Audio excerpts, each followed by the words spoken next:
ఆ కేసు మీరు చూస్తే ఒక పాస్టర్ చనిపోయాడు. నేను కూడా బాధపడ్డా. చనిపోతే ఇది ప్రభుత్వమే చంపేసిందని నేరాన్ని వేయడానికి కొంతమంది దుష్ట శక్తులు ప్రయత్నం చేశారు. నేను మా పోలీసుని అడిగాను, నాకైతే తెలియదు ఆ పాస్టర్ ఎవరో, మీకేమన్నా ఐడియా ఉందన్నారు. మాకు కూడా ఐడియా లేదు సార్ అన్నారు. హైదరాబాద్ లో ఉంటాడు, రాజమండ్రికి వెళ్తున్నాడు. రాజమండ్రికి వెళ్లే ముందు ఆయన యాక్సిడెంట్ లో చనిపోయాడు. ఆ నేరాన్ని రాజకీయ ప్రత్యర్థులు కొంతమంది వాళ్లతో కలిసి నేరాన్ని ప్రభుత్వం పైన వేశారు. మా పోలీసుని అడిగారు, ఇమ్మీడియట్ గా చెక్ చేయమన్నాను. చెక్ చేయడం మొదలుపెట్టారు. కడాన నేను అడిగాను, మొత్తం సీసీటీవీ కెమెరాలు ఉన్నాయి, లింకులన్నీ తీయమన్నాం. లింకులన్నీ తీస్తే హైదరాబాద్ లో బయలుదేరి దారి మొత్తం తాగుతూ తూలుతూ ఎక్కడికక్కడ పడుతూ కడారబోయి అక్కడ పోయి చనిపోయే పరిస్థితికి వచ్చాడు. ఏ షాపులో బ్రాందీ కొన్నాడు, ఎక్కడ కిందన పడ్డాడు, ఫోటోలతో సహా వచ్చాయి. అన్ని ఫోటోలు బయట పెడితే దొంగలు తేలుగుట్టినట్టు అక్కడి నుంచి మాట్లాడడం మానేశారు. అందరికీ ప్రైజ్ లార్డ్. ఈరోజు ఒక ముఖ్యమైన విషయాన్ని మీతో పంచుకోవటానికి నేను వస్తున్నా. చంద్రబాబు నాయుడు గారు, మీకు తెలుసు కదా, మన రాష్ట్ర ముఖ్యమంత్రి అయినటువంటి చంద్రబాబు నాయుడు గారు ఒక బహిరంగ వేదిక మీద ఆయన మాట్లాడుతూ పాస్టర్ ప్రవీణ్ పగడాల గారి గురించి, ఆయన మరణం గురించి కీలకమైన వ్యాఖ్యలు చేయటం ఒక క్రైస్తవ సేవకుడిగా నన్ను చాలా హర్ట్ చేసింది. నన్నే కాదు, చాలామంది క్రైస్తవులను హర్ట్ చేసింది. కొందరు ఆ లింక్ని, ఆ యూట్యూబ్ లింక్ని నాకు షేర్ చేసినప్పుడు ఆ వీడియో నేను చూశాను. ఒకటే నేను ప్రశ్నిస్తున్నాను, ఎందుకు అయిపోయిన విషయాన్ని పదే పదే జ్ఞాపకం చేయటం? పోనీ మీరు జ్ఞాపకం చేసేదేమన్నా మంచిగా, న్యాయవంతంగా, యథార్థంగా జ్ఞాపకం చేస్తే అది చాలా సంతోషం. Praise the Lord. అందరికీ, మీ అందరికీ తెలుసు కదా, క్రైస్తవులు, ముస్లింలు, ఎస్సీ, ఎస్టీ, బీసీ వర్గాల కోసం మనం ఒక పొలిటికల్ పార్టీని స్టార్ట్ చేయబోతున్నాం. పొలిటికల్ పార్టీ రిజిస్ట్రేషన్ చేయడానికి సుమారుగా 7 లక్షల రూపాయలు ఖర్చు అవుతున్న విషయం మీ అందరికీ తెలుసు. పొలిటికల్ పార్టీ రిజిస్ట్రేషన్ కోసం మీరు మద్దతుగా క్రైస్తవులైనా, ఎస్సీ, ఎస్టీ వాళ్ళైనా, బీసీ వాళ్ళైనా, ముస్లింలైనా సరే, ఈ పార్టీ మన కోసం, మనలో నుంచి ఒక నాయకత్వం కావాలి, మనలో నుంచి ఒక నాయకుడు అసెంబ్లీలో, పార్లమెంట్లో కూర్చునే విధంగా మనం ఈ పొలిటికల్ పార్టీ ద్వారా అధికారంలోకి వెళ్ళబోతున్నాం. కాబట్టి మీరందరూ కూడా స్పందించి గుప్పిళ్ళు విప్పి ధారాళంగా మీరు సపోర్ట్ చేయండి.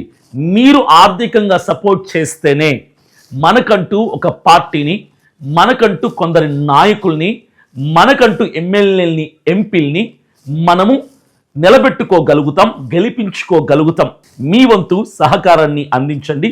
మీకు కనిపిస్తున్నటువంటి క్యూఆర్ కోడ్కి, లేదా ఫోన్పే నెంబర్స్కి, లేదా బ్యాంక్ అకౌంట్ నంబర్కి మీ విలువైన, అమూల్యమైనటువంటి సపోర్ట్ని అందిస్తారని నేను ఆశిస్తున్నాను. చాలా మంచిది. చంద్రబాబు నాయుడు గారు, సార్ నేను మిమ్మల్ని అడుగుతున్నాను, మీరు ముఖ్యమంత్రి హోదాలో ఉన్నటువంటి మీరు అలా మాట్లాడడం క్రైస్తవ సమాజం అంతటిని కించపరుస్తున్నట్టుగా, అవమానపరుస్తున్నట్టుగా, పుండు మీద కారం చల్లుతున్నట్టుగా అనిపిస్తుంది. మాకు ప్రవీణ్ పగడాల గారి విషయంలో న్యాయం జరగలేదు అని గొంతు చింపుకొని అరిచి ఇక ఈ ప్రభుత్వాలు మనల్ని పట్టించుకోవు, ఈ ముఖ్యమంత్రి గారు మనల్ని పట్టించుకోరు, ఏ ఎమ్మెల్యే, ఏ మంత్రి, ఏ మినిస్టరు, ఏ ఎంపీ మనకు న్యాయం చెయ్యరు అని ఒక నిర్ధారణకు వచ్చిన తర్వాత మా క్రిస్టియన్ కమ్యూనిటీ మొత్తం ఇక చేసేదేమీ లేక అరిచి అలిసిపోయి ఇక జరిగింది అన్యాయమే, మనకు అధికారం లేదు కాబట్టి మనం నోరు మూసుకొని కూర్చోవాలని చేతులు ముడుచుకుని ఇంటికి వెళ్ళిపోయాం సార్. మేము ధర్నాలు, పోరాటాలు, ప్రశ్నించటాలు ఆపింది కేవలం ఇక మనకు న్యాయం చేసే అధికారం లేదు, ఇక న్యాయం చేసే నాయకులు లేరు, మనకు న్యాయం చేసే పార్టీ లేదు అని అర్థమైపోయింది. కాబట్టి వెళ్ళిపోయాం, ఇక మౌనమైపోయాం. ఇక మీరు వేదిక మీద మాట్లాడితే ఏమంటున్నారు సార్? చంద్రబాబు నాయుడు గారు ఏమంటున్నారు సార్? మీరు ప్రవీణ్ పగడాల అనే వ్యక్తి యాక్సిడెంట్లో చనిపోతే పదే పదే ఈ మాట యాక్సిడెంట్లో చనిపోయాడని కన్ఫర్మ్ అవ్వలేదు సార్. అంటే అధికారం ఉంది కాబట్టి మీ దగ్గర పోస్ట్మార్టం రిపోర్ట్లో యాక్సిడెంట్ అన్నట్టుగా ఇచ్చారు. ఆల్కహాల్ ఉంది, లివర్లో ఆల్కహాల్ మిక్స్ అయింది అన్నట్టుగా. సీసీ ఫుటేజ్లు ఎవరో ఇచ్చేశారు. అసలు అక్కడ ఆ మనిషే కాదు, ప్రవీణ్ పగడాల గారే కాదు అని నోర్లు కొట్టుకొని అరిచి చెప్పాం. ఒక మనిషి హైదరాబాదులో, ఏలూరులో, విజయవాడలో 3 చోట్ల 3 రకాల బ్రాండ్లు తీసుకొని తాగాడు అని చూపిస్తే, ఒక పచ్చి తాగుబోతు కూడా రోడ్ల మీద తాగేసి పడిపోతారే, రోడ్ల మీద పడుకుని నిద్రపోతారే తాగిన మైకంలో, అలాంటి తాగుబోతోడు కూడా అన్ని రకాల బ్రాండ్లు తాగడు ఒక్క రోజులో. ఒక్కసారిగా ఒక బ్రాండ్ మెయింటైన్ చేస్తాడు పచ్చి తాగుబోతోడు కూడా. బిచ్చగాడు కూడా ఆ క్వార్టరు ఏది తెచ్చుకుందావు తన చీప్ లిక్కరు, వాడు కూడా ఒకటే మెయింటైన్ చేస్తాడు. అలాంటిది అంతటి చదువుకున్నటువంటి మేధావి, దేవుని స్వార్థ ప్రకటించే సేవకుడు, క్రైస్తవుల కంఠముగా ఉన్నటువంటి ఒక జ్ఞానవంతుడు, సరే మీరు చెప్పినట్టునే తాగుతాడు అనుకుందాం, ఇదంతా అయిపోయిన కదా, మరలా మీరు లేవనెత్తుతారు కాబట్టి మరలా మేము కూడా లేవనెత్తాల్సినటువంటి అవసరత మీరే తీసుకొస్తున్నారు సార్. మాకు తాగుతాడే అనుకుందాం, తాగే వ్యక్తి అయితే ఒక చోటుకి వెళ్ళి, ఒక లిక్కర్ మాల్కి వెళ్ళి ఒక్క బ్రాండ్ మందు తీసుకుంటాడు. 3 ఊళ్ళల్లో 3 రకాల బ్రాండ్లు తీసుకొని, అది ప్రయాణంలో, అది 2 వీలర్ డ్రైవింగ్లో, అది డూమ్ కూడా లైట్ కూడా లేనటువంటి బండిలో మీరు చెప్పిన ప్రకారం తాగుతాడు సార్. ఎవడైనా అలా తాగలడా? ఇది సింపుల్ మినిమం లాజిక్ ఇది. తర్వాత మేము వాళ్ళకి సీసీ ఫుటేజ్లన్నీ ఇచ్చాం, ఎవిడెన్స్లన్నీ ఇచ్చాము, ఇది యాక్సిడెంట్ అంటానికి అన్ని రుజువులు ఇచ్చాము అంటున్నారు కదా మీరు. ఏం రుజువులు ఇచ్చారు సార్ మాకు? కొంతమూరు ప్రాంతంలో ఆయన చనిపోయినటువంటి స్థలానికి ఎగ్జాక్ట్ ఆపోజిట్లో నయారా పెట్రోల్ బంక్లో 3 సీసీ కెమెరాలు ఉన్నాయి. 3 సీసీ కెమెరా ఫుటేజ్లు మీరు తీసుకెళ్ళిపోయారు. నేను అక్కడికి వెళ్ళి అడిగాను వాళ్ళని, పోలీస్ డిపార్ట్మెంట్ వాళ్ళు 3 సీసీ ఫుటేజ్లు తీసుకెళ్ళారు, 3 తీసుకెళ్లారన్నారు. కానీ డిపార్ట్మెంట్ వాళ్ళు రిలీజ్ చేసిన ఫుటేజ్ ఏంటి సార్? చనిపోయిన ఆపోజిట్లో Nayara petrol bunk footage, side camera footage చూపించారు మాకు. ఆయన చనిపోయిన స్పాట్కి ఎగ్జాక్ట్ ఆపోజిట్లో ఉన్న స్ట్రైట్ కెమెరా ఫుటేజ్ కోసం మేము అడిగాం. అడిగి అడిగి అడిగి అడిగి అలిసిపోయాం. మీ దగ్గర ఉంది డిపార్ట్మెంట్ వాళ్ళ దగ్గర, కానీ మాకు చూపించాలా? ఎందుకు చూపించలేదు? మరి ప్రూవ్ చేయడం అంటే ఇట్లా పక్కాగా కదా. మేము అడిగిన వాటిని చూపించేస్తే మేమే నోరు మూసుకుని ఉండే వాళ్ళం. కరెక్టే, ప్రభుత్వం ఏమీ ఇందులో ఇన్వాల్వ్మెంట్ లేదు, ఎవరి తప్పు లేదు, ఇది యాక్సిడెంట్ అని మేమందరం యాక్సెప్ట్ చేసేవాళ్ళం సార్, నిజాన్ని అంగీకరించే వాళ్ళం. తర్వాత ఇంకోటి కూడా అడిగాం, సాయంకాలం 5 గంటల నుంచి ఉదయం 5 గంటల వరకు మాకు ఫుటేజ్ కావాలి, 12 అవర్స్ ఫుటేజ్ కావాలి. ఇది ఆ నయారా పెట్రోల్ బంక్ ఫుటేజే. 12 గంటల ఫుటేజ్ అడిగాం, ఇచ్చారా? అది లేదు. స్ట్రైట్ కెమెరా ఫుటేజ్ అడిగితే అది లేదు. సాయంకాలం నుంచి ఉదయం వరకు అసలు ఏం జరిగింది, ఎలా జరిగింది, ఆయన పడిపోయాడా, ఎవరన్నా తోసేశారా, కొట్టారా, తీసుకొచ్చి వేశారా, ఇవన్నీ తెలిసిపోతాయి కదా 12 గంటల ఫుటేజ్ ఇస్తే. అది లేదు. మీరు చూపించిన టోల్ గేట్ల దగ్గర, రోడ్ల మీద ఫుటేజ్లో ఒక్కొక్క చోట మనిషి ఒక్కొక్క రకంగా, ఒక చోట ఏమో బొజ్జు ఉంటుంది, ఒక చోట ఏమో చెస్ట్ హెవీగా ఉండి మంచి హెవీ కట్అవుట్ ఉంటాడు, ఒక చోట ఏమో సన్నగా ఉంటాడు, ఒక చోట ఏమో ఇంకొకరు ఉంటారు. రకరకాల మనుషులని అందరికీ అర్థమైపోయింది. మీరు సీసీ ఫుటేజ్లు చూపించి ఇది ప్రవీణ్ పగడాలే అంటే మేము నమ్మాలి, ఆ లిక్కర్ మాల్లో ఉన్నది ఆయనే అంటే మేము నమ్మాలి, 3 రకాల బ్రాండ్లు తాగాడు అంటే మేము నమ్మాలి. అంతటి మేధావి, అంతటి జ్ఞానవంతుడు, బైక్కి దాదాపుగా 350 కిలోమీటర్ల ప్రయాణం చేయాల్సినటువంటి వ్యక్తి, సారీ 500 అనుకుంటా, 500 కిలోమీటర్లు ప్రయాణం చేయాల్సినటువంటి వ్యక్తి, 2 వీలర్ మీద, అది కూడా నైట్ జర్నీ చేయాల్సినటువంటి వ్యక్తి లైట్ లేకుండా బయలుదేరతాడు సార్ ఇంట్లో. ఇది లాజిక్. ఈ లాజిక్లన్నీ మీరు పట్టించుకోరు. మీరేవో ఎవిడెన్స్లు చూపించేసి ఇది ప్రవీణ్ పగడాలా అంటే మేము నమ్మాలి. క్రైస్తవులంతా ఎడ్డోళ్ళకి కనపడుతున్నారా సార్? క్రైస్తవులు తెలివి తక్కువ వాళ్ళకి కనిపిస్తున్నారా? మీరు అంటున్నారు ఈ ఎవిడెన్స్లు చూపించాక ఇక చేసేదేమీ లేక అందరూ సైలెంట్ అయిపోయారు క్రైస్తవులందరూ అప్పటి వరకు అరిచిన వాళ్ళని. మేము సైలెంట్ అవ్వటానికి కారణం మీరు చూపించిన ఎవిడెన్స్లు కాదు, కానే కాదు. మాకు అన్యాయం జరిగింది, జరిగిపోయింది.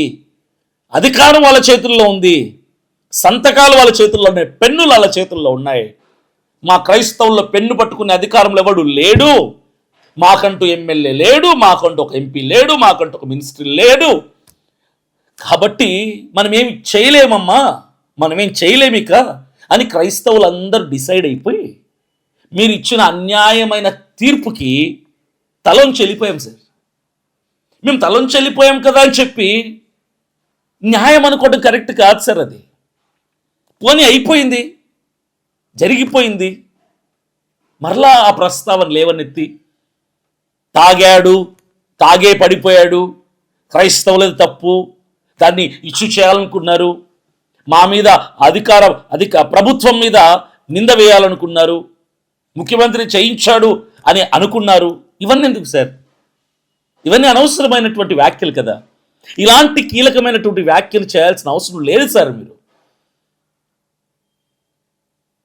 ఆ కుటుంబమే హైదరాబాద్లో పరేడ్ గ్రౌండ్స్లో సిమెట్రీలో సమాధుల తోటలో ప్రవీణ్ పగడాల గారి ఆ సమాధి మీద మార్టైర్ ప్రవీణ్ పగడాల అని ఉంటుంది.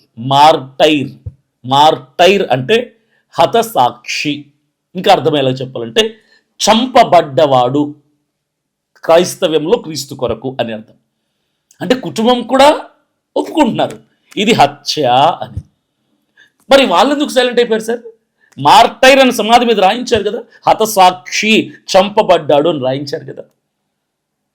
కుటుంబీకులే కదా రాయించింది, మేము చెప్పింది అదే కదా. మాకు న్యాయం జరగదిక, చేసేది ఏమీ లేదిక. కేపాల్ గారు పిల్లి వేశారు, తప్పుకున్నారు, ఇక మనకు న్యాయం జరగదని. మేము పిల్లి వేసాం, తప్పుకున్నాం, ఇక న్యాయం జరగదని.